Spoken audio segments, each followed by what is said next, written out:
We're reading Bruce Coville's Goblins in the Castle, Chapter 8, The Morning After. My spine tingling with terror, I stared at the slowly moving door. "Who's there?" I cried. No answer. "Why are you doing this?" No answer save a slight creak from the door. "Stop!" I screamed. It didn't work. The door continued to move. What would happen when it closed completely? Would I be trapped in this nothingness forever? I squirmed and writhed, trying to push myself closer to the door. It was hopeless, like one of those dreams where you run and run but can't seem to move. I strained my muscles, trying to throw myself toward the opening. The door, slow as it was, moved more than I did. Inch by inch, it was shutting me in. Soon the light, the world, Igor, and everything would be gone. I would be lost to the nothingness. Less than 2 inches to go. "Please stop," I begged. Again, that unearthly chuckle. And then another sound. Feet running down the hall. At first I thought it was Carl. Then I realized I was hearing many feet, as if there were dozens of people out there. The thought was startling. That would be more people than I had seen in my entire life. "Help!" I cried. "Please help me! Open the door!" Pattering, pounding, slapping, the bare feet came on. A sudden uproar of voices. Then the door was wrenched open. "Hooray for William!" cried several voices. "Nil bug! Nil bug!" cried several others. "Who are you?" I shouted. But my rescuers, whoever they were gone. I could hear the feet running in the opposite direction. And one more sound. A wail of dismay, made by the same voice that had been laughing at me before. Then for a long time, silence. I continued to twist and to turn, trying to work myself closer to the doorway. Footsteps again. "Who's there?" I cried nervously. "It's me, Carl." A moment later, I saw his handsome face at the door. His hair was tousled and he looked frightened. "Are you still there?" he called, looking straight at me. "Yes. Do you have the rope?" "Yes, it wasn't easy. Here." The rope came snaking through the doorway, 3 or 4 feet to the right of me. I stretched, but it was useless. "I can't reach it," I called. Carl pulled the rope back and tried again. It took 4 attempts before he got it close enough for me to grab. Then it was only a matter of seconds for him to pull me back into the hallway. I came flying out of the darkness with a pop, and fell in a heap at his feet. "Thank you," I gasped. I thought I was never going to get out of there. "I'd begun to wonder myself," replied Carl. Now that I was closer, I could see that he looked even more disheveled than I had realized. "What's going on out here?" I asked. "I don't know, but it's plenty strange. I think we should take shelter. It doesn't seem safe in the halls." Even as he said that, a crash sounded from the floor below us. "What was that?" I asked. "Who knows? Let's get behind a door while we can." "As long as it's not that one," I said.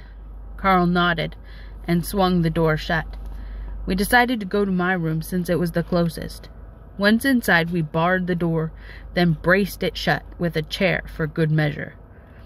Outside, the noises continued as footsteps raced up and down the stairs. Doors slammed. Unknown objects crashed. Twice something rattled at my door, trying to open it. The bar held firm. The first time, whatever was on the other side of the door screamed in rage. The second time, it laughed. The voices seemed to be different. I felt safer having Carl with me. After a while, in spite of the uproar, exhaustion overwhelmed me, and I slept. When the morning sun woke me, I saw Carl sprawled in a big chair near the fireplace, snoring softly. Mervyn crouched on the windowsill, staring at him curiously. His whiskers were twitching as if to say, "What's he doing here?" I closed my eyes and listened carefully. All was silent. Was the chaos over? Or had it simply ended with the morning light, to be resumed when darkness fell? "Carl," I whispered. "Carl, let's go see what happened." He said, rolling his head to the side. "Carl!" He sat up quickly, almost falling off the chair. "What is it? Did something get in?" "No, I think it's over, at least for now. Let's go out and look." He rubbed his hands over his face, then nodded warily. "I guess we'd better." I took off my sweatshirt and got into some clothes. Moving cautiously, we went to the door. Carl moved the chair, and I lifted the bar. Then we stopped. I could tell that neither one of us wanted to open the door. Finally, I reached forward and eased it slowly open, half expecting something to wrench it out of my hands and come bounding into the room. The hall was empty. As I put out my head, the clock on the first floor began to strike. I counted, wondering what time it was. 2 bongs. "That doesn't make any sense," I said. "It can't be past noon." Carl looked troubled. "You're right, but that clock has never been wrong in all the years I've lived here." Side by side, we stepped into the hall. I peered about warily, waiting for something to jump out at us.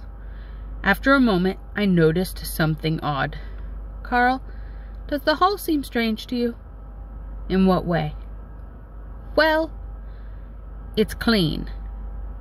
He blinked in surprise. "You're right." We walked along, staring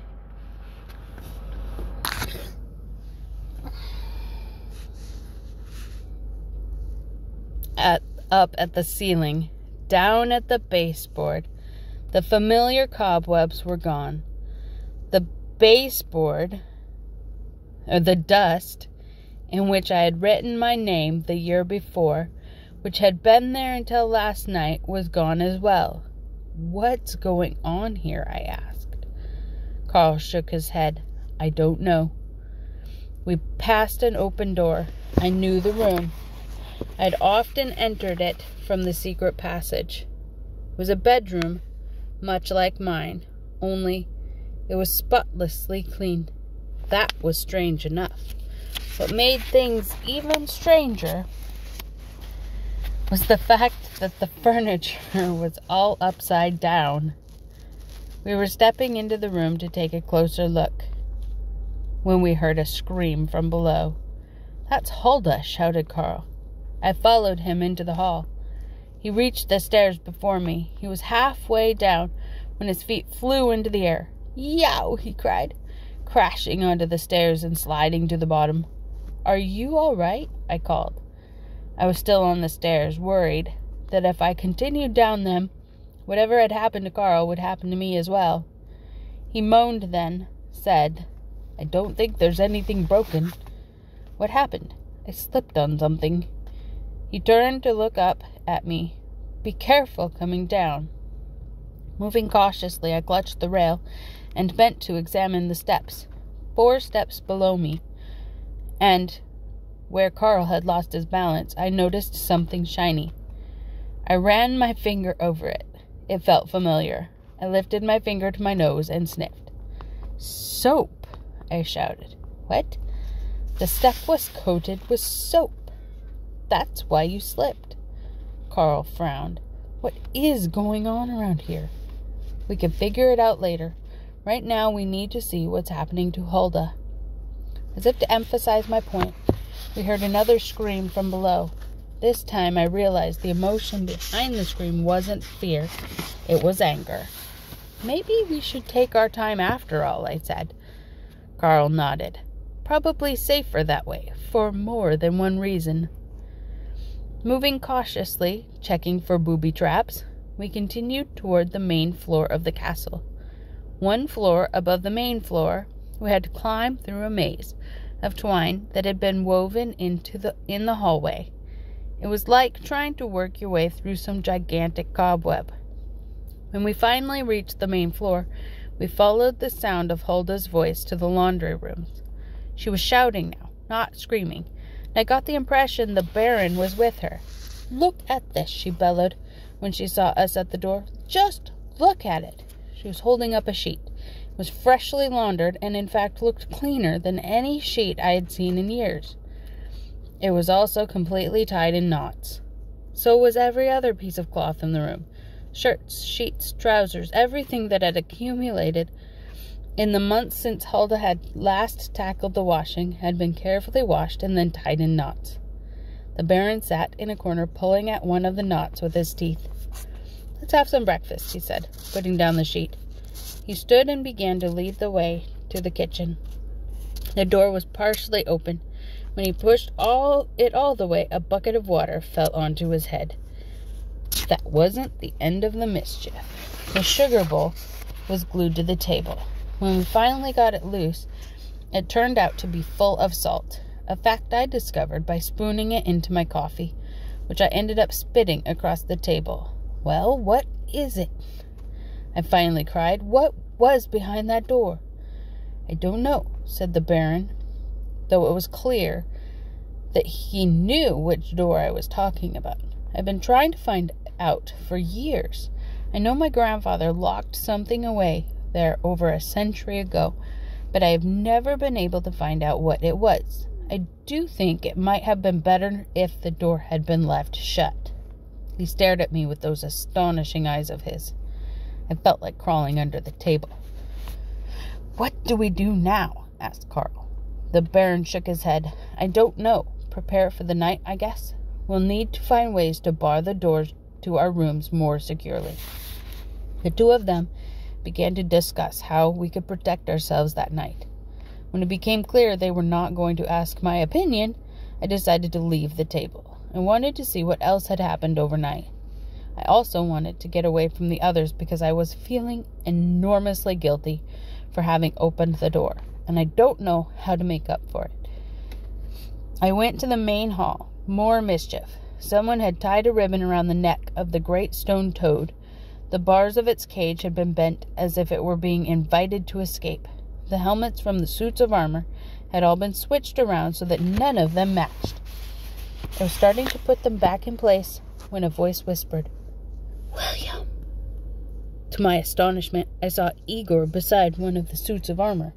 He was standing as close to the wall as his hump would allow, as if he were trying to blend in to the stones. "Igor remembered," he said, shaking his bear triumphantly. "Remembered what?" He rolled his eyes. "What was in the North Tower?"